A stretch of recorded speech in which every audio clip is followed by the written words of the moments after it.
Hey guys, tonight we're diving deep into the grim, hazardous and frankly unglamorous world of medieval assassins, those elusive figures who prowled castle halls, lurked in darkened alleys and left their mark on history with nothing more than a blade and a whisper. It's a fascinating subject, not because of the Hollywood version filled with slow-motion stunts and brooding anti-heroes, but because the reality was far more brutal, far less cool, and infinitely more desperate. Before we get too comfortable, take a second to like the video and subscribe, but only if you truly enjoy this kind of content. Drop a comment too. Tell me where you're tuning in from, what time it is for you. It's always so fascinating to see this little community we've built stretch across the globe. Now dim those lights, maybe throw on a fan for that ambient white noise hum, and let's settle in for tonight's dark and winding journey. Let's start by dispelling a major misconception. Nobody, and I mean nobody, in medieval times woke up one morning, stretched, yawned and said, "You know what sounds good? Stabbing a duke in the jugular for 12 pieces of silver and the joy of living in a rat-infested crawl space for a week." Becoming an assassin wasn't a career aspiration or a childhood dream. It wasn't a path people walked willingly. It was the final destination at the end of a long, miserable fall from grace. Most medieval assassins weren't these mythic, brooding lone wolves trained in ancient mountaintop temples, hand-fed wisdom by sagely monks with long beards and mysterious scars. No, the real deal was far grimmer. The typical assassin was more likely a desperate peasant with calloused hands, a disgraced soldier exiled for dereliction of duty, a common thief with good aim and bad luck, or simply someone so overlooked by society that even the census takers couldn't be bothered to write down their name. If you had any form of comfort, a plot of land, a half-decent cottage, a few goats, maybe even just the luxury of an unbroken nose, you didn't risk it by becoming an assassin. Those people were the ones hiring assassins. Nobles and merchants with pockets deep enough to fund problems disappearing preferred to stay clean, hidden behind layers of plausible deniability. The dirty work was for the desperate, the dispossessed, and the damned. Picture it, you've fled debtor's prison, your reputation for solving problems precedes you, and you can slip into a tavern unseen, even with the clunky boots you stole 2 towns over. One night, someone slides a purse across the table and breathes a name so softly it barely stirs the air. And it's never a name like Bob the Bashful Blacksmith. No, it's always someone dangerous, a baron drunk on his own power, a bishop hoarding gold, a minor lord with more bodyguards than teeth. The pay is tempting, the job terrifying, but what do you have left to lose? No family, no fortune, and certainly no dental plan. Let's not romanticize this. There were no job perks, no retirement fund, no medals of honor, no days off to recuperate from, say, a punctured lung. You didn't hang up a weathered wooden shingle reading discreet problem solver, no questions asked. You stayed invisible, spoke in whispers, and trusted nobody. Certainly not the drunk 3 ales deep at the inn blabbering about how he once knew a guy who knew a guy who slit a duke's throat and lived to tell about it. So yes, medieval assassins weren't aspiring anti-heroes. They were the ghost stories nobles told their squires after a few too many tankards of mead.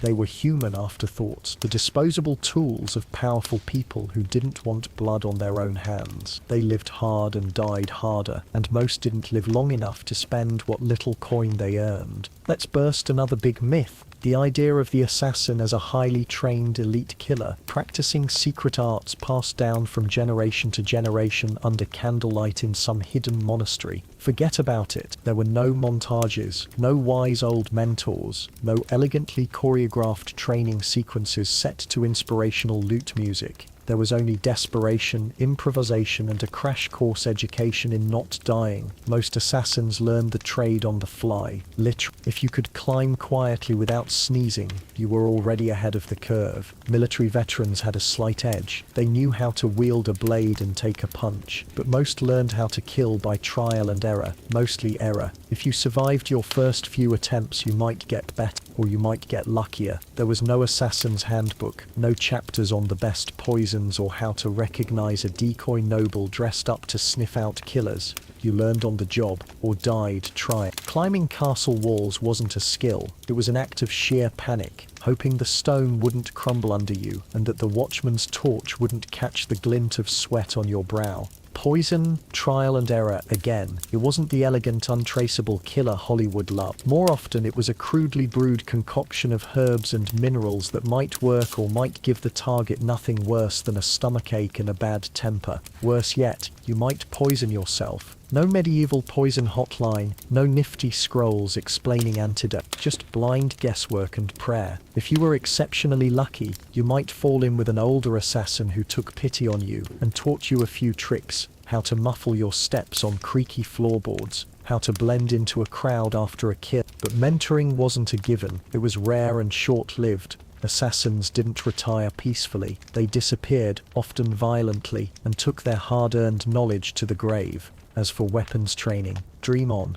No crossbows hidden up your sleeve, no wrist-mounted dagger. You had what you could steal or scavenge: a rusty dagger, a worn rope, maybe a club, or a sharpened bit of iron. The fanciest weapon you might manage was a garrote, and even that was just a piece of cord or wire you hoped wouldn't snap mid-job. If your dagger broke, you improvise. A roofing tile, a table leg, the nearest heavy object, whatever could turn a human skull into an ex-human skull.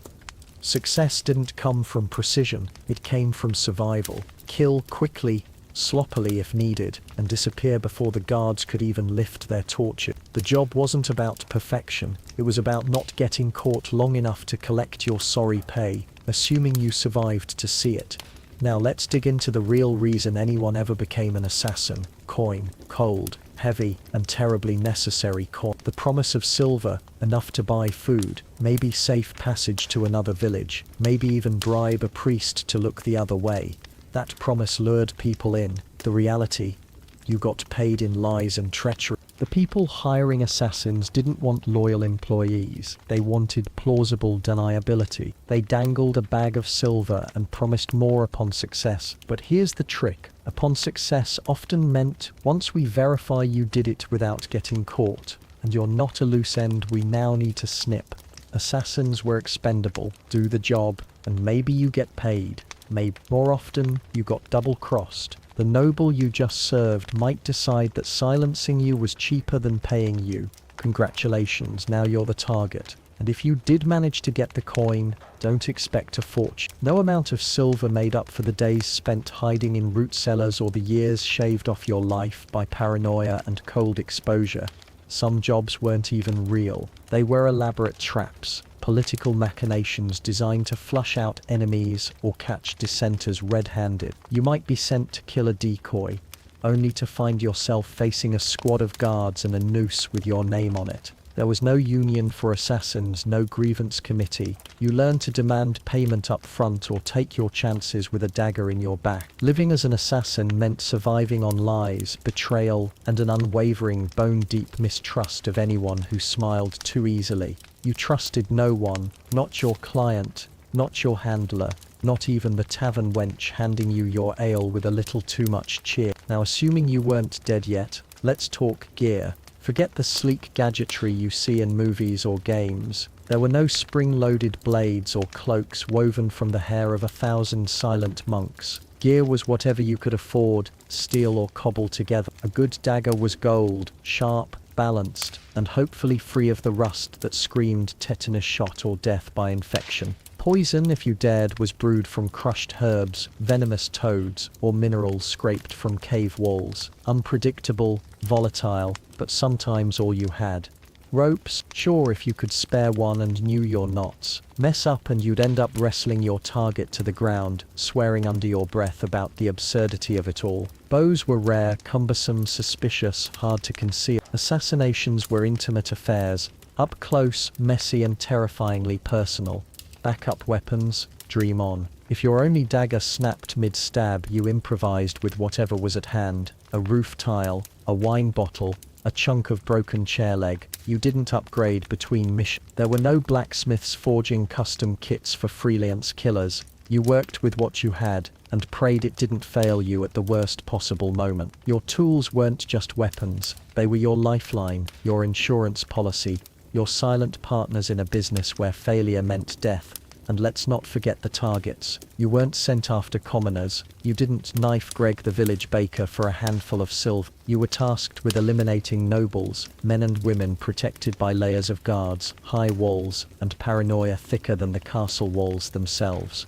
Guards weren't just a handful of sleepy men with spears. Castles were fortresses bristling with soldiers, watchdogs, traps, and suspicious chambermaids. You spent days, even weeks, memorizing patrol routes, learning which guard sneezed on the third stair, mapping creaky floorboards in the dark. The wrong step, the wrong breath, and you were dead. The castles themselves were nightmares, moats, arrow slits, murder holes, boiling oil. Yes, boiling oil was a thing, and no, you didn't want to find yourself on the wrong end of it. This was the reality of the medieval assassin, not a shadowy legend, but a desperate soul, half-starved, poorly equipped, clinging to life in the slim margins between one lie and the next. It wasn't a calling, it was a last resort. So next time you watch some sleek Hollywood assassin backflipping off castle battlements in slow motion, remember, the real medieval assassins were just trying to survive another day, one grim, bloody step at a time. Third, there were the servants and staff, a sprawling network of cooks, scribes, laundresses, stable boys, and torchbearers. These people formed the humming background of any noble household, and every single one of them had a stake in preserving the delicate equilibrium of court life. One wrong glance from you, a slip of the eye, a stammer in your greeting, and they would be whispering to the captain of the guard before you could blink, let alone stammer. "I'm just the herbalist, sir." Assassins in the medieval period weren't merely dueling swords and shields. No, they were battling something much more insidious: gossip. Court gossip didn't move at the pace of a casual whisper. It moved at lightning speed, a flash flood of rumors that could drown a man in suspicion before he even realized he was wet. If it meant saving their necks, servants would rat out a would-be assassin before the next candle gut. After all, loyalty was a luxury few could afford in a world where a wrong word could lead to a noose. And finally, the target. Paranoid didn't even begin to cover it. These were people who lived under the constant shadow of betrayal. Every smiling cousin might be an ambitious rival. Every generous feast might be a poisoned trap. They didn't trust their wine, their food, their beds, or their own reflections. Meal testers stood by trembling, trying dishes before they ate. Locksmiths were paid handsomely to create increasingly elaborate locking mechanisms, and the nobles themselves practiced a grim nightly ritual of checking and rechecking the bolts and bars. Some went even further, sleeping in decoy beds stuffed with straw or swapping rooms nightly in a grotesque parody of musical chairs, all in the hope of outwitting unseen threats. And don't get any clever ideas if you heard they were hosting a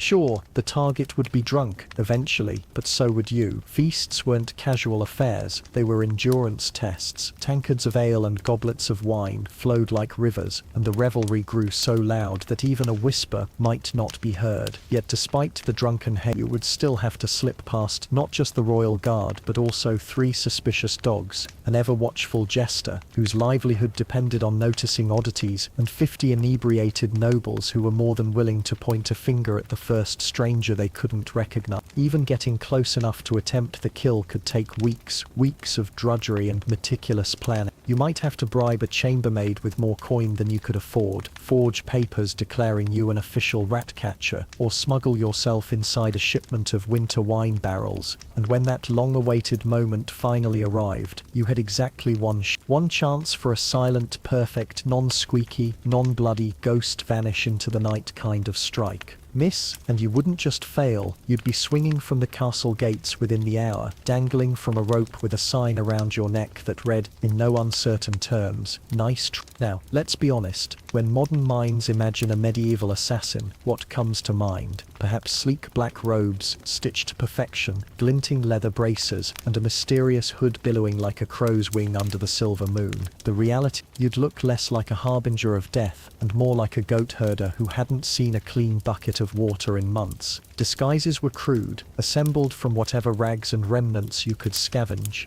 No finely tailored cloaks, no retractable wrist blade. If you needed to blend in, you'd throw on peasant's rags, a monk's robe 2 sizes too large, or, if you were especially unlucky, the blood-soaked remains of a guard's uniform that still reeked of sweat and Blending in wasn't about looking sharp, it was about becoming invisible among the unwashed masses. To succeed, you had to embrace the grind. You had to walk like someone burdened by a lifetime of labor, limp from ancient injuries, cough from untreated infections, and bear the twitching weariness of a malnourished. You didn't look suspicious because you were cloaked in mystery. You looked suspicious because you couldn't stop adjusting the rope belt hiding your dagger, wrapped carefully in cloth to muffle the sound of steel against steel. Forget Mark. There were no finely crafted disguises, no stylized visages to conceal your face. If you covered up, you'd likely be mistaken for a leper, which had the perk of keeping people at bay but was otherwise impractical if you needed access to a crowded banquet hall. When someone demanded to know your identity, you had to be quick-witted. Brother Tobias, you might murmur, humble caretaker of the chapel's roof, and the keeper of silent prayers. That might work once, maybe twice, but noble households were wary. Servants knew every other servant by name, by face, by the way they carried a tray. One clumsy moment with a chamber pot or an inability to name the cook's beloved cat, and you would find yourself hauled off for questioning, or worse. You were always just one suspicious stare, one pointed finger, one I don't know you away from a painful and very public end. And even if your disguise held, congratulations, you were now trapped in character for hours, maybe days, while pretending not to notice all the very tempting, very stab-worthy individuals passing by. As for wigs, forget it. They didn't exist in any form that could withstand close scrutiny. If you needed to change your apparent age or status, your best tools were dirt, soot, and a practiced squint. Maybe, if you were desperate, a hastily glued-on beard made from horsehair and honey, but that would melt or fall apart under the faintest heat or sweat. The harsh truth was this: a disguise wasn't protection, it was a temporary illusion. You bought yourself 5, maybe 10 minutes of confusion, just enough time to act. Beyond that, you had to vanish, ghost-like, or talk fast enough to convince skeptics that you belonged. And if you were caught mid-scheme, imagine the horror standing in the bishop's laundry, clad in a nun's habit, with a naked sword in hand, on a feast day no less. In those times, if you were an assassin, you didn't have a crew. No loyal crossbow-wielding sidekick, no wise alchemist brewing elixirs in a hidden den, no shadowy handler feeding you coded messages and encouragement. You had yourself, your often-pitted dagger, and a lifetime of well-earned trust issues. There were no established guilds, not the kind romanticized by poets and playwrights. If whispers spoke of a brotherhood of assassins, they were the drunken mutterings of bored men hunched over mugs of bad ale.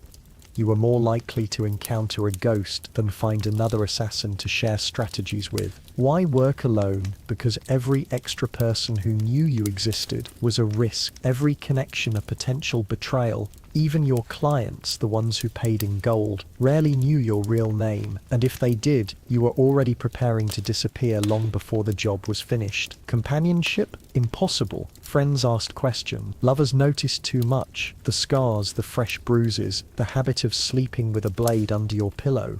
You couldn't stay in one place long enough to grow roots. Relationships meant vulnerability, and vulnerability got you killed. One slip, one glance of recognition in the market square, and your life became a sprint to the nearest sewer, the nearest alley, the darkest corner where you could catch your breath. Even the criminal underworld kept its distance. Thieves and smugglers were sociable. You were not. You were the shadow in the corner. No one wanted to sit beside, the one with the 1,000-yard stare and the knack for making people disappear. There was no pity. No one wanted to hear about your sleepless nights, the way your hands trembled after a kill, or the nightmares that stalked you. If you dared speak of your trade, people didn't ask questions. They crossed themselves and prayed you'd leave them be.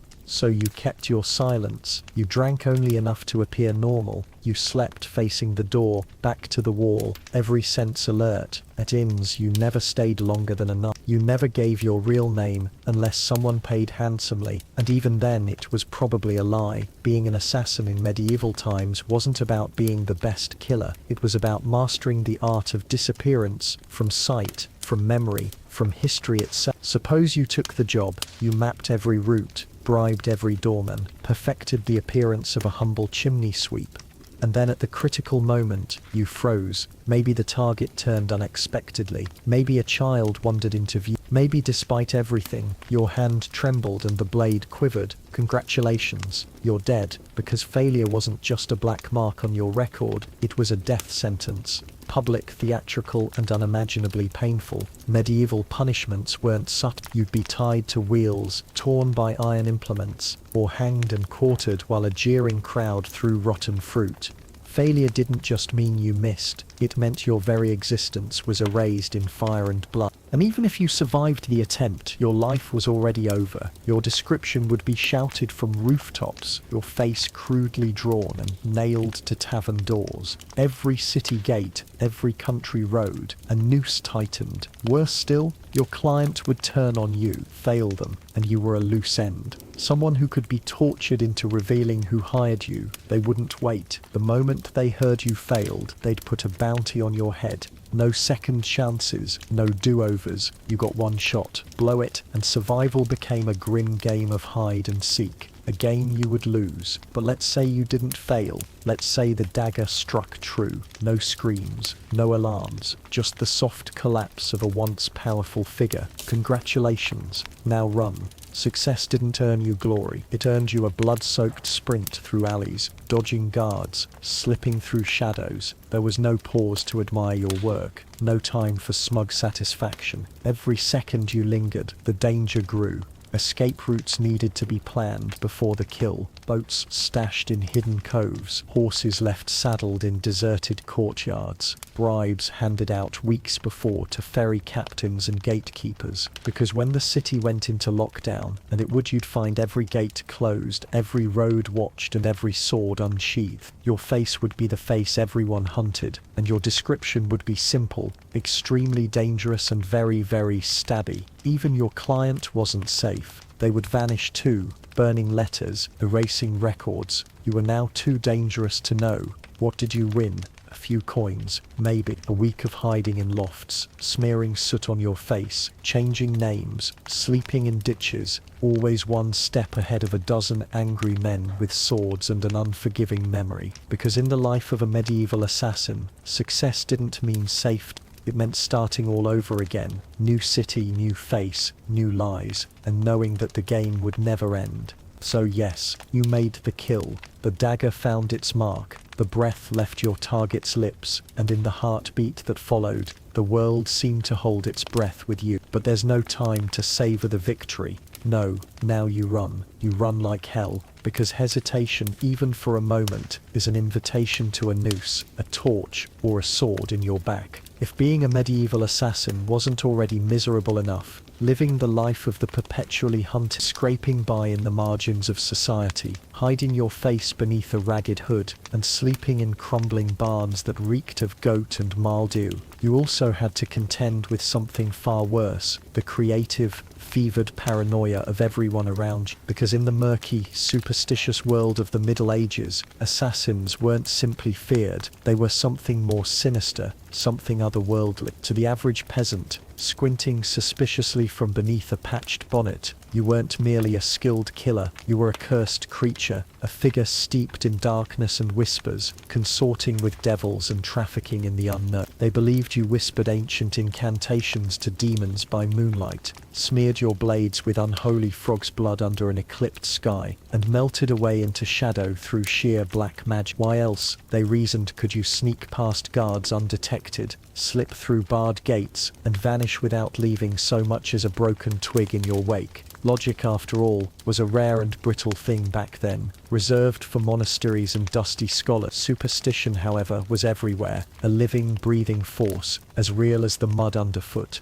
In the villages and hamlets scattered across the countryside, stories grew in the telling. Some believed assassins could shapeshift into wolves or crows, stalking the night with gleaming eyes. Others whispered you are invisible to mortal eyes, unless doused in holy water or exposed by a consecrated bell. A particularly persistent legend insisted that assassins forged pacts with the ancient forest spirits, bargains sealed with blood and bone, allowing them to breathe death through walls or snuff out a man's life with a mere glance. Imagine trudging through a village square, cowl pulled low, and catching the wary gaze of a mother clutching her child tightly to her skirts. Hear her mutter to a neighbour, "Don't make eye contact." He might hex the babe, and it wasn't just you. Even your tools were objects of suspicion and terror. A dagger wasn't merely a blade. It was a cursed implement, forged in forgotten fires by smiths who were surely in league with unclean spirits.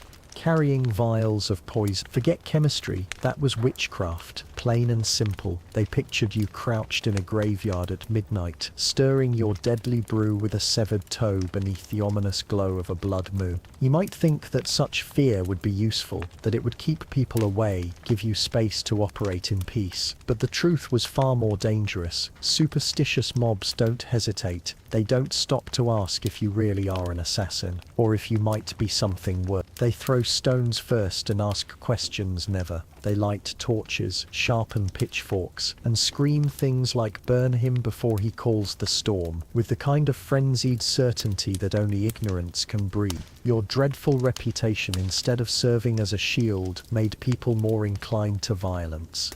The second someone died suddenly, whether from a cough, a misstep, or choking on a chicken bone, the muttering would begin. Maybe it was the shadow man, maybe it was him. Suspicion didn't need proof. It needed only fear. If a death looked even remotely unnatural, the villagers would come looking for the nearest outsider, the quiet traveller who slept alone and kept strange herbs in his pack. You could be hunted down, dragged from your hiding place, and beaten or burned without trial, guilty, as far as they were concerned, by the mere fact of existing in proximity to misfortune. And so you had to keep moving, always.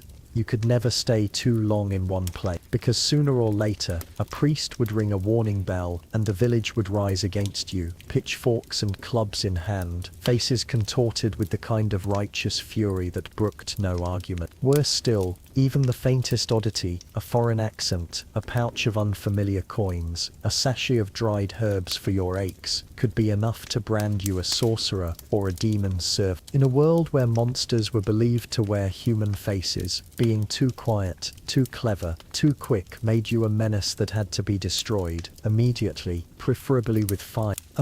But poison. Now there was an assassin's tool of unparalleled elegance. A silent death, invisible and unobtrusive, leaving no messy bloodstains or drawn swords.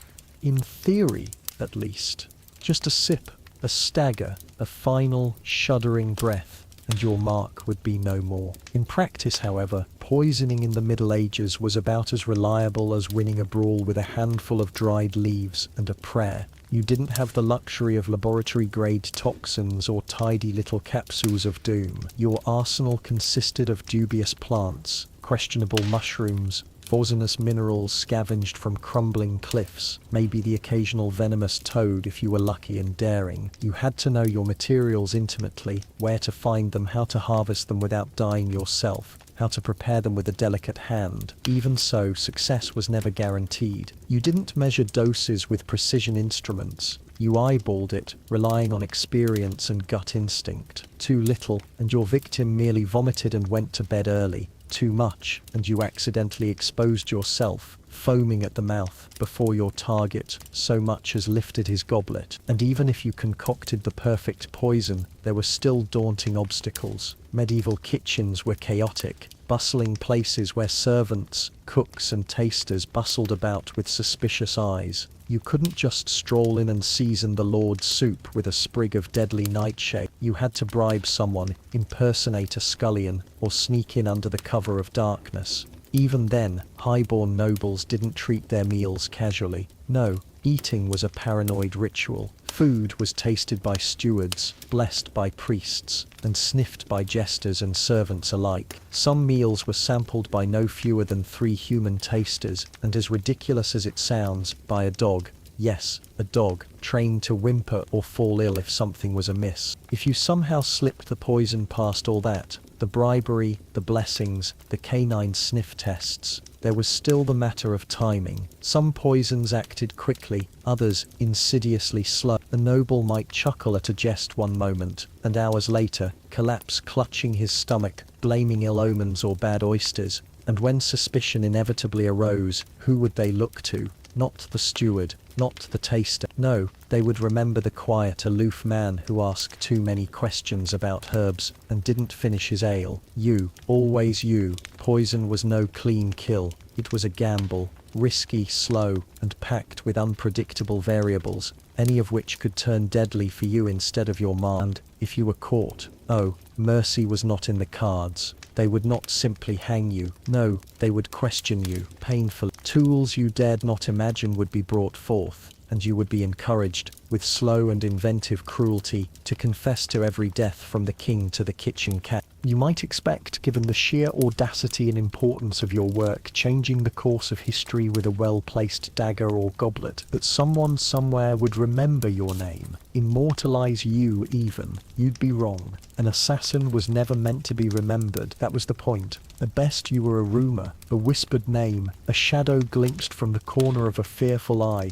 Maybe you were known only as a hooded figure, a foreigner with unsettlingly still eyes, or the taciturn traveler who never spoke unless absolutely necessary. You could pull off the most legendary hit of the century, topple a king, dismantle a dynasty, and in the official records it would be listed simply as a sudden illness or unfortunate accident. Your name would be buried before the grave was dug. After all, your client didn't want a story, they wanted silence. Plausible deniability was the most precious commodity of all. The fewer who knew you existed, the safer everyone involved, especially your employer, who would sleep soundly knowing there were no loose ends, no names, no faces, no witnesses. If you dared leave any trace, if someone somewhere knew your identity, that was a liability. And in your line of work, liabilities didn't live long. Forget recognition. There were no medals for whispered murders, no statues erected to commemorate the man who ended a war before it began. Nobles commissioned grand monuments for themselves. Assassins got shallow graves, unmarked and forgotten. If things went particularly poorly, you might end up with your head on a spike, labeled a traitor, your name used only to frighten others into obedience. Sometimes your name survived only as a curse. A warning passed from lips to trembling ears. Don't cross the king. Remember what happened to Lord Ulrich, and the man who made it happen. Gone. A ghost, a memory already fading. That was your legacy. Not fame, not fear, absence. You weren't supposed to leave a mark. You were supposed to vanish without a trace. And if you stayed too long, if you became too well known, you sealed your own fate, because in the brutal ledger of the medieval world, heroes were remembered, assassins were erased, so you survived. You made the kill, you got away, and even more miraculously, you got paid. The coins exchanged hands, and you disappeared into the night. You might think that would be the end of it, that all you had to do was lay low, trust your client, to honor the bargain, and enjoy the miserable comfort of anonymity. You'd be wrong, because in the world of medieval assassination, there was one rule even more sacred than don't get caught. Never trust anyone, especially the person who hired you. Your client, noble, merchant or bishop, didn't hire you because they liked you. They needed something vile done, and you were the sharpest tool they could find.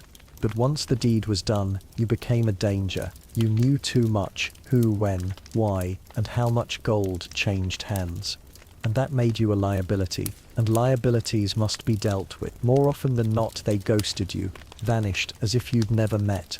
Or worse, they sent someone else to deal with you permanently. Tie off the contract with something sharper than it. There were even grim rumors of clients hiring not one assassin, but two, one to do the deed, and a second to kill the first immediately after. No refunds, no loose ends, only silence. If you were reckless enough to attempt blackmail against a client, to threaten them with exposure, that was not just audacious, it was suicidal, because the powerful men and women of the Middle Ages did not negotiate with assassins. They didn't bargain, they didn't plead, and they certainly didn't forgive. They crushed those who dared cross them. If by some rare chance your client possessed a sliver of honor, a rare and dying breed, even then, you might, if luck was on your side, get your payment and be left alone. But make no mistake, even in this best-case scenario, you would have to assume they were still watching, silently and patiently. Somewhere out there, a pair of eyes would track your every move, and hands would already be sharpening a blade, memorizing the way you walked, the way you breathed, waiting for the right moment. You were the secret that couldn't be allowed to speak, the shadow that couldn't afford to linger. Even perfect success wasn't enough to guarantee trust.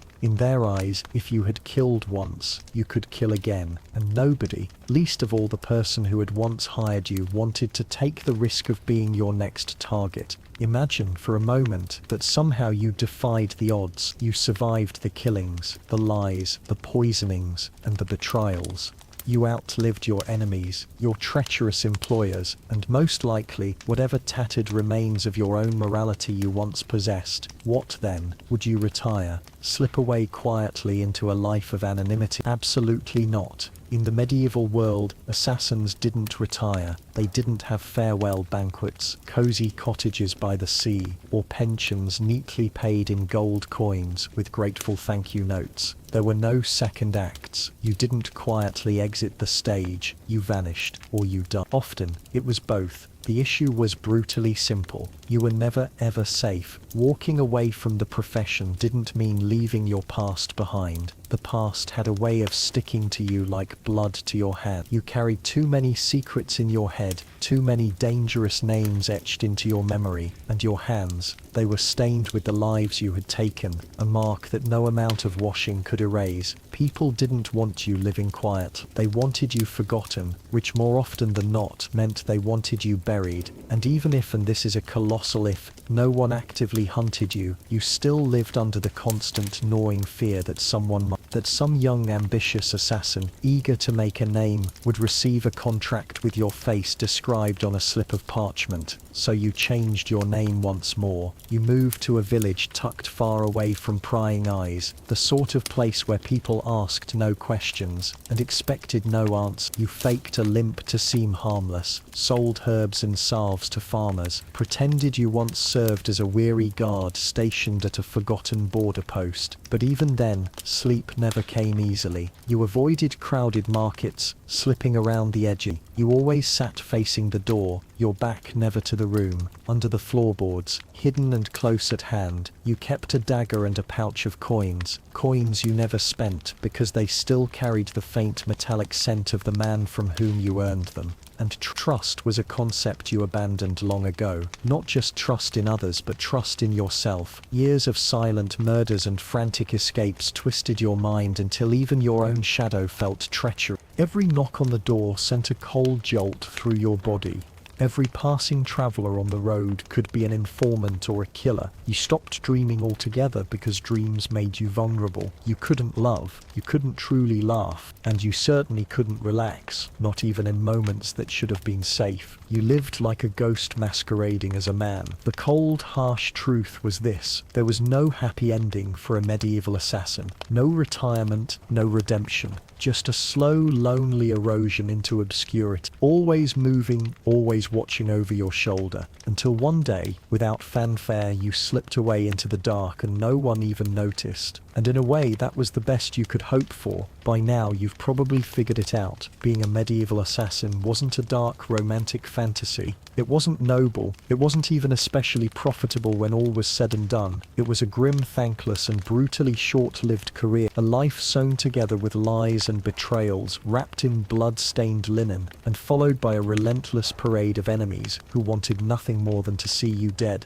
You wouldn't last. Not a week, maybe not even a day. And the reason is simple. You would start with the wrong assumption. You'd imagine yourself as sleek, controlled, a whisper in the dark. But in reality, you'd be cold, perpetually hungry, and one single mistake away from the noose or a knife in the dark. You'd sneak into town, cloak pulled tight around you, ready for action, only to find that your target had moved. The guards might be drunk, but they were still dangerously alert. And that stable boy you bribed for information, he would betray you in an instant for a mug of cheap ale and a crust of bread. You would freeze at the wrong moment, strike the wrong man, be recognized by a housemaid who remembered seeing your face near the chapel days ago. Suddenly, you're not a shadow anymore, you're the problem. What then? You run, but you're unfamiliar with medieval towns, the muddy alleys, the treacherous cobblestones, the absurd number of loose chickens underfoot. You'd slip, fall, and find yourself tackled by a burly guard named Thomas, who just happened to be having the worst week of his life and was eager to take it out on someone. And even if you survived that brutal encounter, what would you have left? No allies, no honor, no future, just the whispers in the dark, the ever-present suspicion, and the growing certainty that even if you somehow succeeded, the best you could hope for was to die old and forgotten, hiding behind a false name in a forgotten village where the locals still believed in ghosts and fairy tales. So no, you wouldn't last. And truthfully, you shouldn't even try, because the life of a medieval assassin wasn't cool or glamorous. It was a merciless grind that chewed up men and spat out little more than shadows and regrets. It offered power without peace and purpose without belonging. You didn't make history. You erased yourself from it, one silent kill at a time. And in the end, the only thing waiting for you was silence. A silence no one would question, because no one would even remember you had ever been there. Before she was feared and revered as the formidable Queen of Macedonia, Olympias was known simply as Myrtle, a Molossian princess hailing from the rugged, mountainous region of Epirus. It was a place of harsh landscapes and even harsher traditions, a land where tribal loyalty ran deep and myths were interwoven with daily life. Her people, proud and steeped in ancient lore, claimed direct descent from Achilles, the legendary Greek hero of the Trojan War. Whether or not the blood of such a mythic figure truly coursed through her veins is lost to history. Yet one thing is beyond dispute. Myrtle was never destined to live a life on the margins of history. From the very beginning, she was marked for greatness or perhaps for infamy. As a child, Myrtle was immersed in a world shaped as much by ritual and prophecy as by politics and warfare. Her early education was not confined to the practical matters of ruling and governance. Rather, it was deeply spiritual, infused with a profound respect for the gods and the mysteries of the unseen world. Drawn inexorably to the mystical, she found herself captivated by serpents, symbols of wisdom and rebirth, and by the cryptic omens that others might have dismissed. Her fascination with the divine led her into the ecstatic rites of the Dionysian cults, where women danced barefoot beneath the open sky, their chants and songs a fervent invocation of the god of wine and ecstasy. For Olympias, the connection to the gods was never superficial. It was not mere ceremony or public spectacle. It was intensely personal, a sacred relationship that shaped her worldview and would later influence her methods of wielding power. Ancient historians claim she kept sacred snakes in her private chambers, even allowing them to coil beside her in bed. Whether these accounts are factual or born from slanderous rumor, the imagery proved enduring. To her allies, these serpents symbolized her divine favor and connection to higher powers.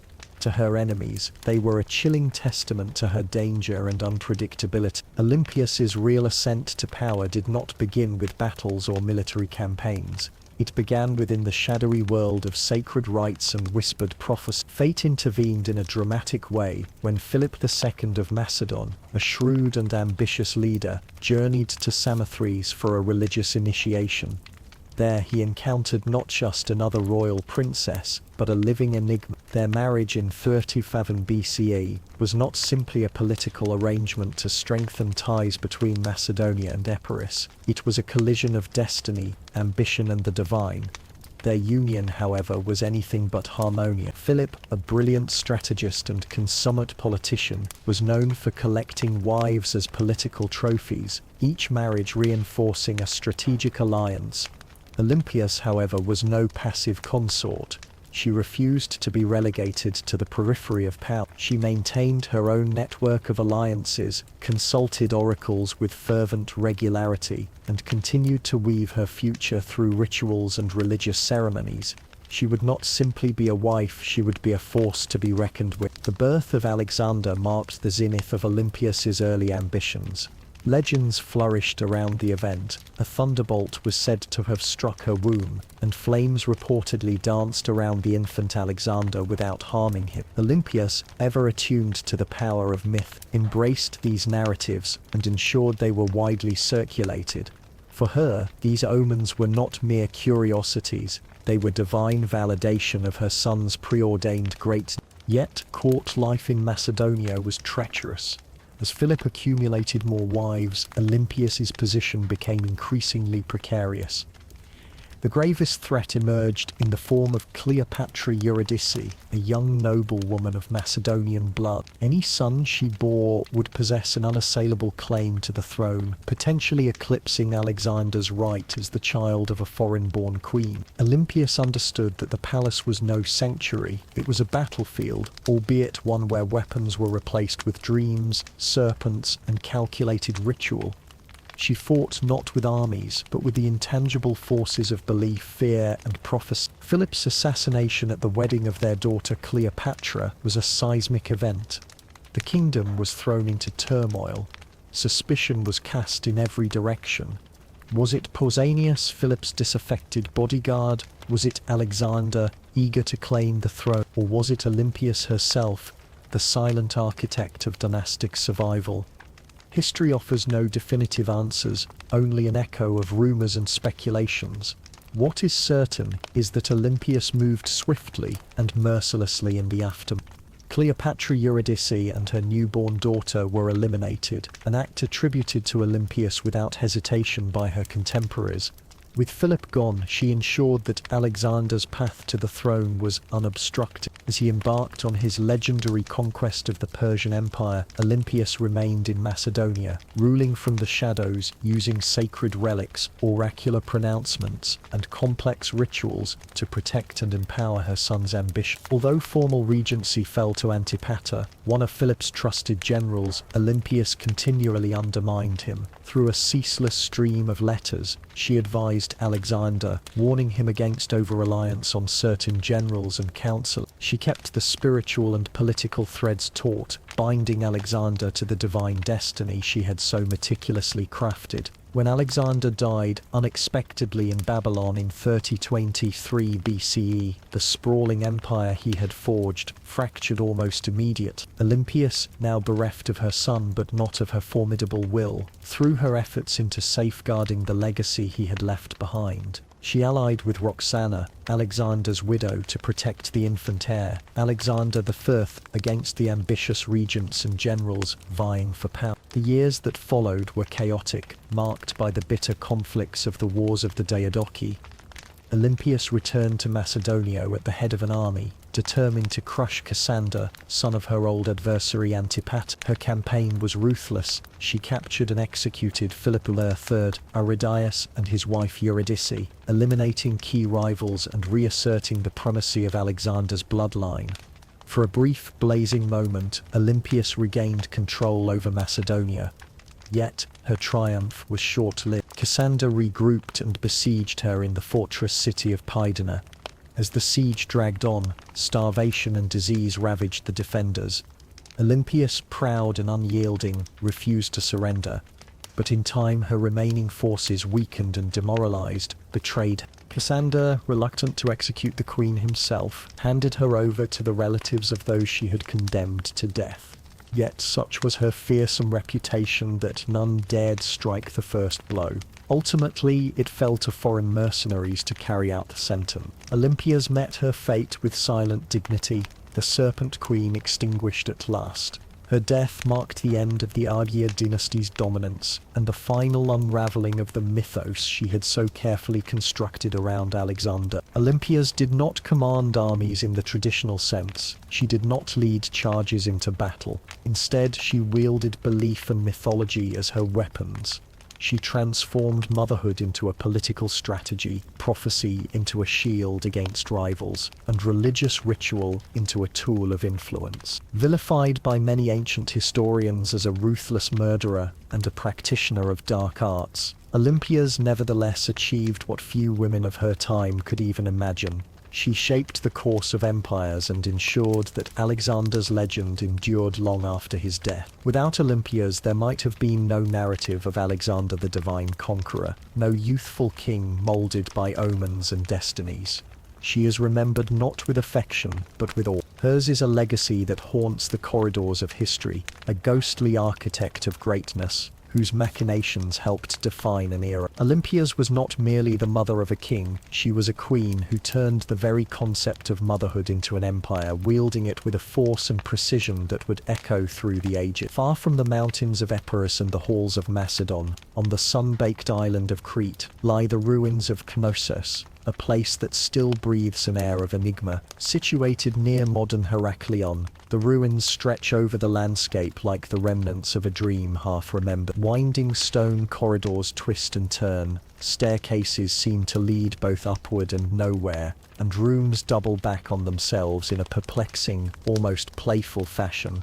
Constructed around 1900 BCE and expanded and rebuilt over the centuries, Knossos was far more than a royal palace. It was a thriving, bustling city under one roof. It featured remarkable advancements for its time, including a sophisticated plumbing system, open-air light wells that bathed rooms in natural sunlight, shrines devoted to deities, artisanal workshops, and what is arguably one of the earliest known examples of a flushing toilet. For ancient visitors, Knossos must have seemed like a place out of myth. For modern archaeologists, it appeared a paradox of ordered chaos, where structure and confusion existed side by side. When British archaeologist Sir Arthur Evans began excavations in the early 20th century, he became convinced he had uncovered the source of the Greek legend of the labyrinth, the maze constructed by King Minos to imprison the Minotaur. Evans was captivated by the prevalence of bull imagery throughout the ruins, murals, carvings, pottery, all bearing the powerful, graceful form of the bull. The architecture itself, with its bewildering layout, seemed to hint at the story of the labyrinth, an endless maze from which only the cleverest could escape. Evans named the ancient civilization the Minoans, after the mythic King Minos, blending archaeology and mythology in a way that continues to spark scholarly debate. No physical labyrinth or monstrous hybrid was found, but what emerged was even more extraordinary, an entire civilization enshrouded in mystery. The oldest versions of the Minotaur myth describe how King Minos demanded a tribute of youths from Athens, boys and girls sent to be devoured by a creature, half man and half bull, imprisoned within the labyrinth's winding walls. It was the hero Theseus who, aided by Minos' daughter Ariadne and her guiding thread, navigated the maze and slew the beast.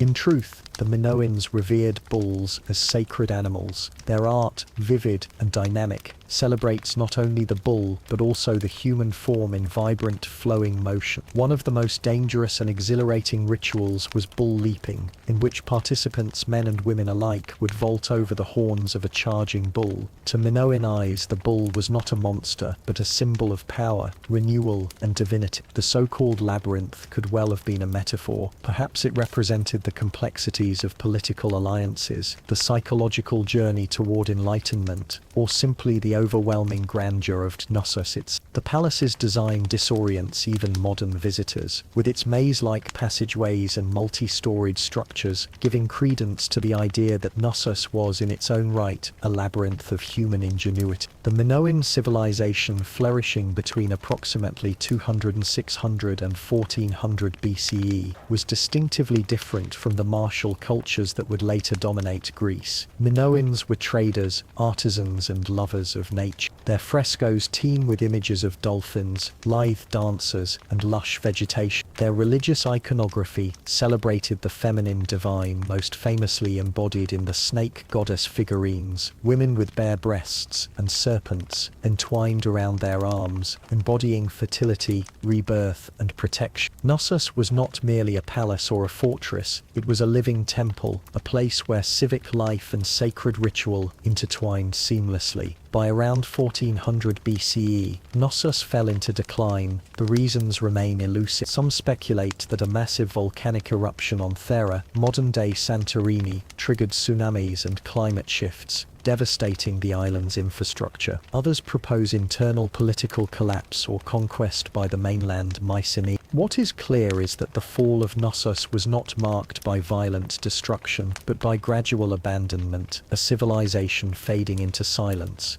Sir Arthur Evans did more than just uncover Knossos, he resurrected it, yet his methods have been both praised and criticized. Evans restored frescoes based on his interpretations, even reconstructing parts of the palace using reinforced concrete choices seen by some as visionary and by others as intrusive. His work, however, undeniably brought the Minoan civilization back into the light, introducing the world to a sophisticated culture that predated classical Greece by century. Evans also uncovered Linear A, a script that remains undeciphered to this day, adding another layer of enigma to the Minoans. He wove together the threads of archaeology and myth, blurring the lines between what was real and what was imagined. Knossos speaks to us through its art and its architecture. Symbols like the double axe, labyrinths recur, perhaps giving the labyrinth its name, the house of the double axe. Stylized bull horns crowned altars and roofed. Everywhere the emphasis is on fluidity, nature and ceremony rather than war or conquest. Even in its ruined state, Knossos retains a strange vitality. Visitors wander its halls, imagining the vibrant life that once filled its courtyard. The labyrinth endures not as a physical maze, but as a symbol of life's complexity and mystery, a story carved in stone and memory. Knossos invites not tidy answers, but enduring wonder. It reminds us that some histories are not meant to be solved, they are meant to be felt. It's something meant not just to be seen or studied, it's meant to be felt. Knows, ancient, tangled, half-remembered, isn't merely a point on a map or a forgotten ruin. Knows is a question, whispered across the ages, a riddle posed by crumbling stones and weathered walls. It beckons travellers and historians alike, pulling us deeper with every cautious step. And much like Theseus in his labyrinth, we too are following the ancient thread, winding ever inward. The engineers of antiquity understood this pull toward the unknown. They weren't just builders of walls and bridges, they were artists of war, crafting instruments designed to tear down what others raised. Their knowledge was profound, and nowhere is this more evident than in the evolution of siege technology. The earliest battering rams were not the fearsome beasts we often imagine. In their most primitive form, they were rudimentary tools, handheld and brutal. Squads of soldiers would heft a sturdy tree trunk, often stripped of its branches, and hurl it repeatedly against the defences of an enemy stronghold. There was no finesse to it. It was raw, frenzied labour, like lumberjacks gone mad, wielding nature's bludgeon with desperate ferocity. But necessity, as always, drove innovation.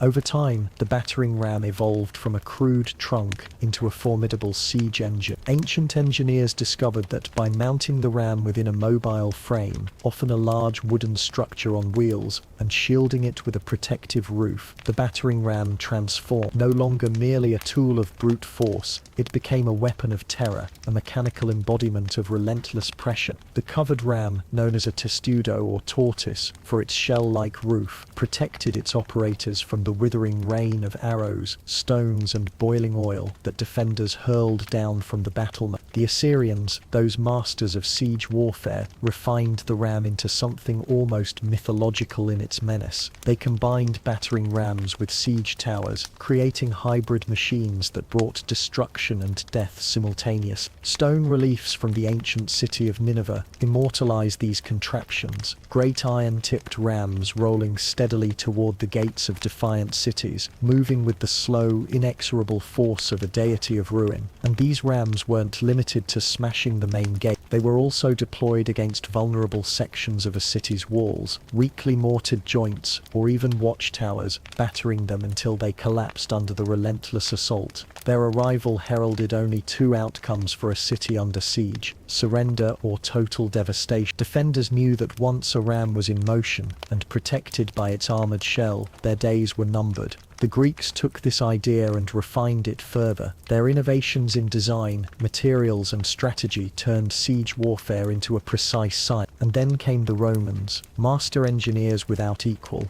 They perfected the battering ram, crafting monstrous rams, some so enormous they required dozens of men to swing. These were known as Ares, after the Latin word for ram, a nod to the animal known for breaking through obstacles with its powerful horn. Roman rams were suspended inside massive siege sheds by chains or thick ropes, allowing the heavy beam to swing with a force that could bring down even the most fortified stone walls. When in full operation, the rhythmic crash of the ram against stone was said to echo like rolling thunder, a terrifying chorus of destruction. Yet for all their might, these machines required teamwork and coordination. The soldiers operating the ram had to maintain a synchronized rhythm, all while defending their siege engine from fire, rocks, and other foul missiles launched from above. A stalled ram was not just a failed machine, it was a death sentence for its crew. But if the battering ram was the blunt instrument of siegecraft, the catapult was the tactician's weapon, a marvel of ancient ingenuity. Where the ram operated up close and personal, the catapult attacked from a distance, transforming the siege into an exercise in terror and psychological warfare. It was, in many respects, the world's first true artillery piece.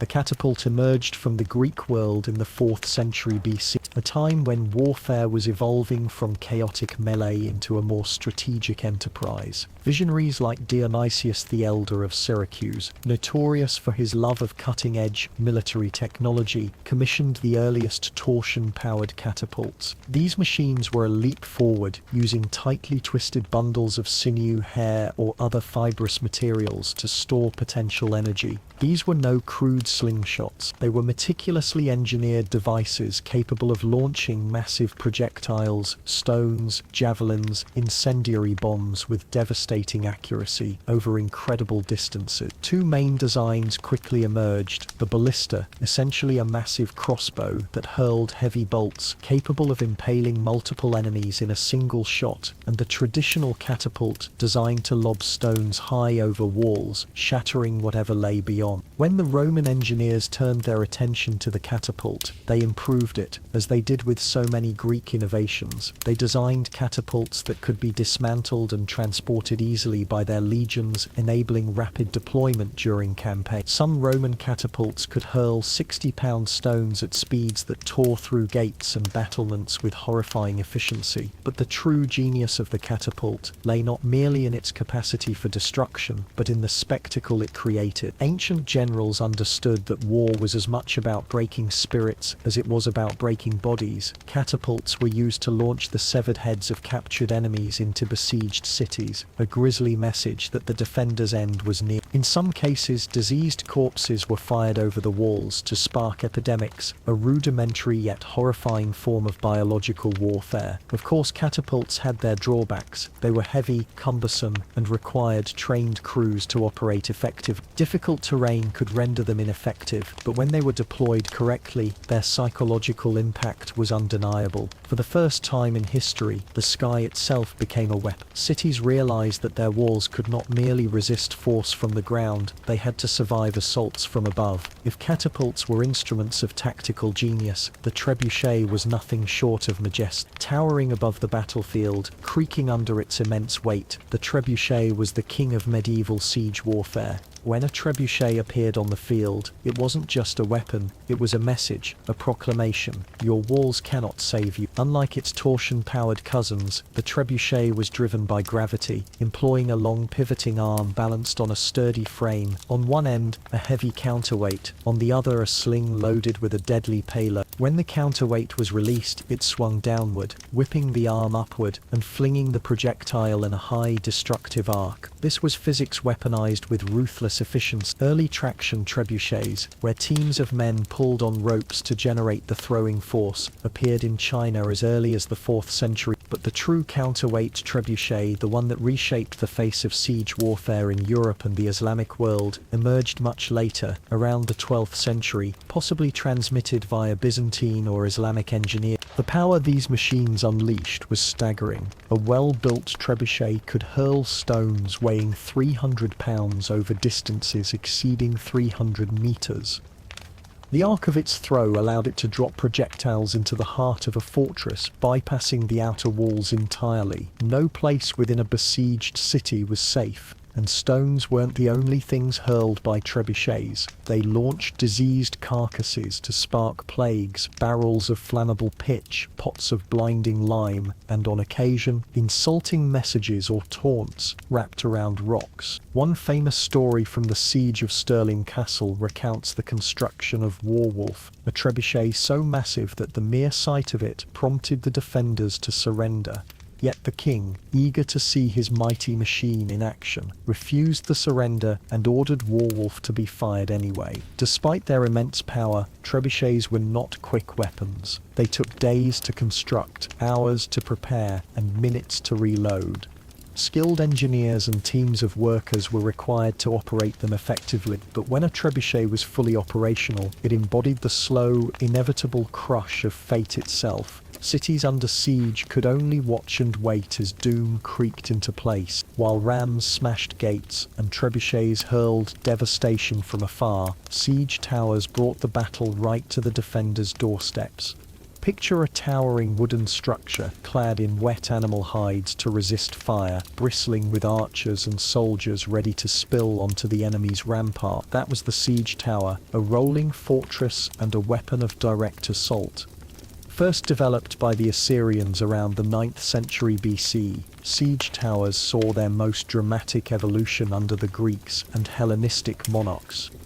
During the siege of Rhodes in 30 Trias, Demetrius Poliorcetes, Demetrius the besieger, constructed the Helepolis, or taker of cities, the siege tower so colossal it reached 9 stories in height, clad in iron plates and bristling with catapults. Though ultimately too heavy for practical use, the ambition of the Helepolis captured the imagination of future generations. The logic of the siege tower was simple and brutal. City walls were effective only so long as attackers couldn't climb them. Siege towers provided a direct route to the battlements, allowing soldiers to swarm over the defences en masse.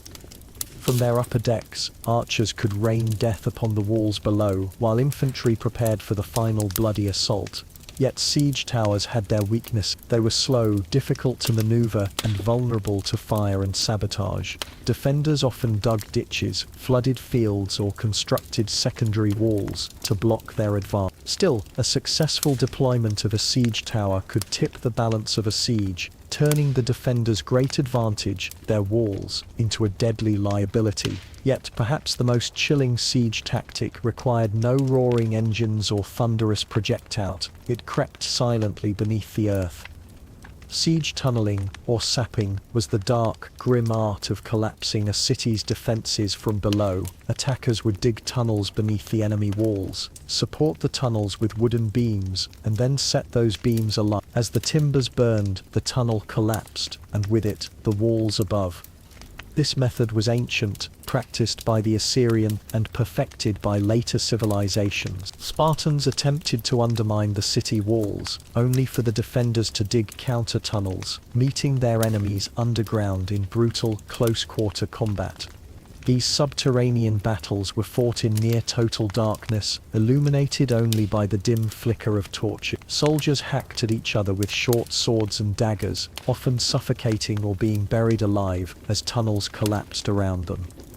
There was no glory in this kind of warfare, only the suffocating terror of death in the dark. And so siege warfare was not merely a clash of arms, but a contest of ingenuity, terror, and endurance. It turned the walls that protected civilization into battlegrounds themselves, where stone met wood, iron met flesh, and human will met its ultimate test. When undermining tactics succeeded during a siege, the consequences were often devastating beyond imagination. One of the most notorious examples of successful undermining took place in 1215, during the grim siege of Rochester Castle in England. King John's army, desperate to breach the formidable fortress, decided to tunnel beneath the castle's southern wall.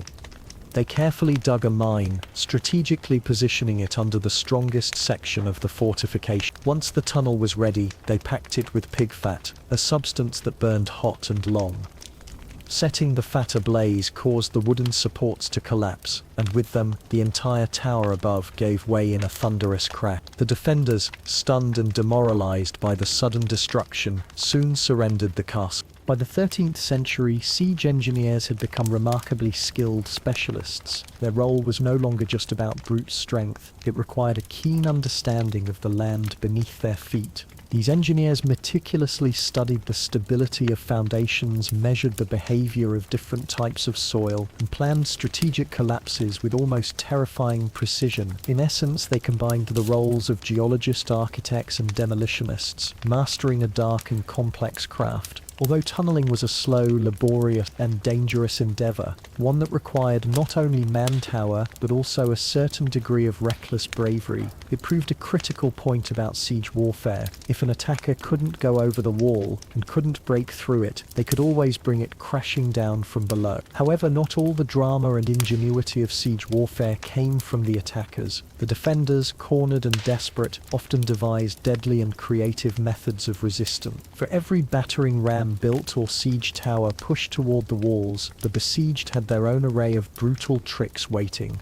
and some of those tricks were horrifyingly hot. One of the most feared defensive weapons was the enigmatic Greek fire, developed by the Byzantine Empire around the 7th century CE. This terrifying weapon was a napalm-like substance, whose precise recipe remains a mystery even today. Greek fire was notorious for its horrifying properties. It adhered to ships, fortifications, and even human flesh, and it continued to burn ferociously even when doused with water, whether sprayed through siphons or hurled in clay pots. Greek fire ignited scenes of sheer pandemonium, reducing entire fleets and battalions to ash within minutes. Its formula was so closely guarded that it perished along with the fall of the Byzantine Empire, leaving only accounts of its devastating impact to haunt the annals of military history. But Greek fire was merely the beginning. Siege defenders relied heavily on more rudimentary but equally horrifying techniques. Boiling liquids were among their most common weapons. Water, oil, and even sand would be heated to blistering temperatures and poured from murder holes, those small openings strategically placed in the ceilings of gateways and towers, onto the attackers below. While boiling water could scald skin and render an assailant helpless, boiling oil was even more feared. Unlike water, oil clung to the skin and soaked into armor and clothing, ensuring that the burns were deep and almost impossible to treat, often igniting the victim in the process. Perhaps the most insidious of these low-tech defenses was hot sand.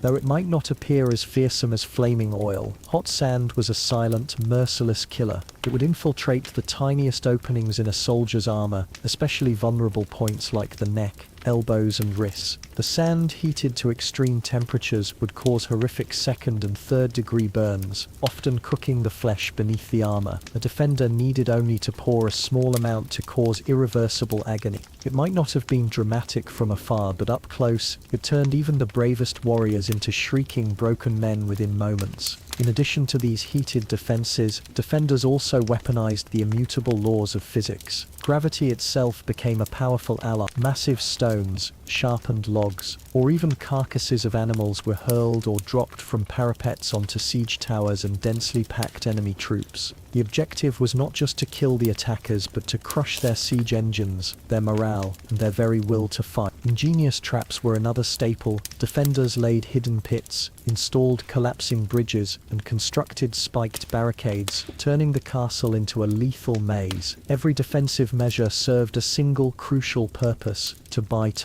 In siege warfare, time was the ultimate currency. Every hour that the defenders held out increased the chances that the besieging army's supplies would dwindle, disease would spread through their ranks, or reinforcements would arrive. While the attackers had the blunt force of physics and numbers on their side, the defenders relied on resourcefulness, resilience, and an unrelenting rage born of desperation. Yet in siege warfare, physical destruction was only half the battle. The true victory often came by breaking the spirit of the defenders long before the walls themselves crumbled. Siege engines were not merely tools of devastation, they were instruments of psychological warfare. The slow, deliberate construction of a siege tower, the rhythmic groaning of a trebuchet's gears, and the sight of enormous boulders arcing through the sky, these were designed to sow fear, despair, and a sense of inevitable defeat among those trapped within the walls. Ancient generals understood the power of theatre. The Assyrians, for example, made sure to parade their siege engines in full view, dragging them across the open desert with great ceremony. The Roman legions would establish siege camps conspicuously close to the city walls, giving the defenders an unobstructed view as battering rams were assembled, siege towers were raised, and catapults were tested. Siege warfare became a grim spectacle, a psychological play designed to erode the enemy's resolve. Sometimes the messages were even more direct, and gruesome severed heads of enemy generals or captured messengers were catapulted over walls, often still clad in armor, serving as grim reminders of the besiegers' merciless intention. In the infamous siege of Constantinople, defenders faced barrages, not only of rocks but of diseased corpses, an early form of biological warfare intended to incite panic and spread lethal illnesses within the city's walls. The Mongols, masters of psychological terror, reportedly catapulted plague-infected bodies into the city of Kaffa in 1346, an act some historians believe helped unleash the Black Death upon Europe. Perhaps no siege engine was more fearsome than the trebuchet. Its very presence was enough to unnerve even the staunchest defender. Long before the first missile was launched, its construction was accompanied by an unsettling symphony, the heavy creaking of wooden frames, the grating tension of ropes under strain, and the ominous clunk of counterweights swinging into place. The anticipation was maddening. Would the next volley bring a rain of stones, a hail of arrows, a barrel filled with flaming pitch, or would there be an unsettling silence as the engineers recalibrated their aim? Even the sounds, or their sudden absence, became weapons in the psychological arsenal of siege warfare. For the commanders orchestrating these sieges, the goal was clear: to drive the defenders to the brink of hopelessness, to convince them that resistance was futile, that their gods had forsaken them, that the walls they trusted were little more than illusions of safety. When that final mental barrier broke, when despair overwhelmed resolve, the gates often swung open without further bloodshed. In many sieges, it was the defenders' minds that collapsed before the walls did. In siege warfare, time was the ultimate currency. Every hour that the defenders held out increased the chances that the besieging army's supplies would dwindle, disease would spread through their ranks, or reinforcements would arrive. While the attackers had the blunt force of physics and numbers on their side, the defenders relied on resourcefulness, resilience, and an unrelenting rage born of desperation. Yet in siege warfare, physical destruction was only half the battle. The true victory often came by breaking the spirit of the defenders long before the walls themselves crumbled.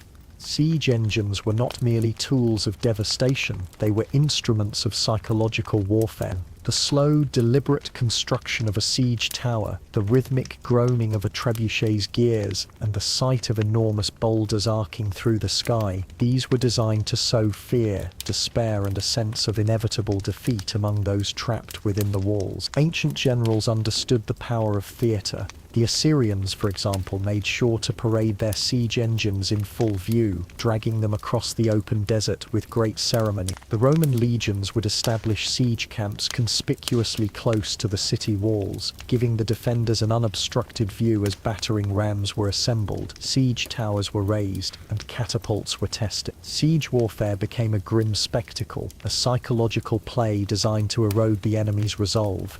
Sometimes the messages were even more direct, and gruesome severed heads of enemy generals or captured messengers were catapulted over walls, often still clad in armor, serving as grim reminders of the besiegers' merciless intention. In the infamous siege of Constantinople, defenders faced barrages, not only of rocks but of diseased corpses, an early form of biological warfare intended to incite panic and spread lethal illnesses within the city's walls. The Mongols, masters of psychological terror, reportedly catapulted plague-infected bodies into the city of Kaffa in 1346, an act some historians believe helped unleash the Black Death upon Europe. Perhaps no siege engine was more fearsome than the trebuchet. Its very presence was enough to unnerve even the staunchest defender. Long before the first missile was launched, its construction was accompanied by an unsettling symphony, the heavy creaking of wooden frames, the grating tension of ropes under strain, and the ominous clunk of counterweights swinging into place.